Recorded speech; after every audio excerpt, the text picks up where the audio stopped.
Olá, amigos e amigas do Insta, do YouTube. Hoje eu vou falar sobre atestado de óbito e declaração de união estável. Você sabe, quando é expedido esse documento de atestado de óbito, lá constam o nome de quem faleceu, que em linguagem jurídica nós chamamos de cujus, ou seja, de quem se fala, o local da morte dele, o seu último domicílio, qual o seu estado civil, se vivia ou não em união estável, quantos filhos ele tinha, se deixou bens, se deixou testamento, etc. E aí, nessa situação, muitas vezes acontece dos filhos serem surpreendidos quando eles leem nesse documento que fulano ou beltrana vivia em união estável com outra pessoa, ou o contrário, o companheiro ou a companheira sobrevivente é surpreendido, é surpreendida, quando percebe que lá nesse documento, nesse atestado de óbito, não consta nenhuma referência à união estável em que essas pessoas viviam. E aí, cabe algumas considerações. Primeiro, o propósito desse documento da certidão de óbito é atestar a morte de alguém. Essas informações, esses atributos secundários, estado civil, se vivia ou não em união estável, se tinha ou não filho, se deixou ou não testamento, eles não são necessariamente mandatórios. O que isso quer dizer?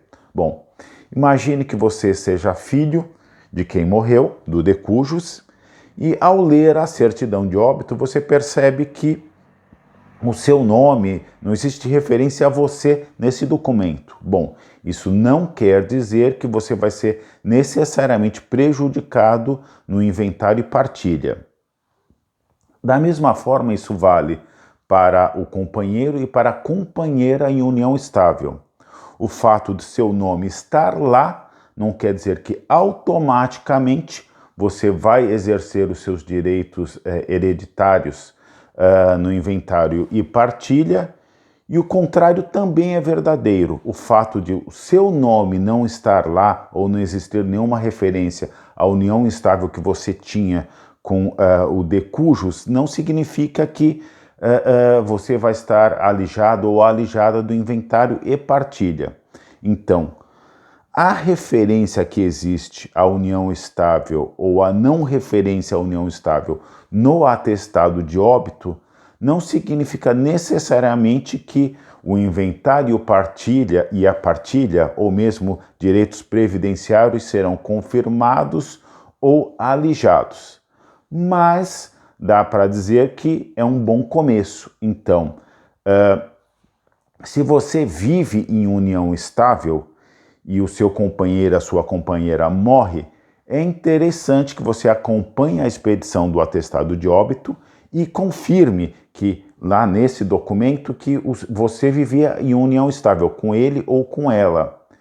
E da mesma forma, em sentido contrário, se você é filho ou filha de quem morreu e você tem convicção que o seu pai, a sua mãe não vivia em união estável com ninguém, é interessante você acompanhar a expedição deste documento para evitar que esse documento, essa certidão de óbito, saia de alguma forma com alguma referência errada. E aqui cabe um último parênteses. É comum que os filhos desconheçam da vida amorosa do seu pai ou da sua mãe, que já é idoso ou idosa. E muitas vezes eles ficam surpreendidos com a existência de uma união estável. E no calor da morte aí do seu pai, da sua mãe, muitas vezes eles ficam raivosos ou em depressão porque eles desconhecem a realidade, muitas vezes eles brigam com a realidade. Então, o que eu recomendo? É bom ter uma certa prudência. Se você não vivia assim constantemente com seu pai, com a sua mãe, é bom você ir um pouquinho com calma antes de afirmar categoricamente que ele ou ela não vivia em união estável com ninguém. É óbvio que a gente sabe, mas quando é com o pai e com a mãe da gente, nem sempre é tão simples. Mas assim, idosos e idosas não devem necessariamente satisfação aos filhos. E muitas vezes eles querem mesmo um pouco de privacidade. E não é raro pais e mães idosos viverem em cidades ou estados que sejam distantes do domicílio dos filhos. E é isso que eu tinha para dizer sobre certidão de óbito e união estável, tá bom? Fiquem bem, fiquem com Deus.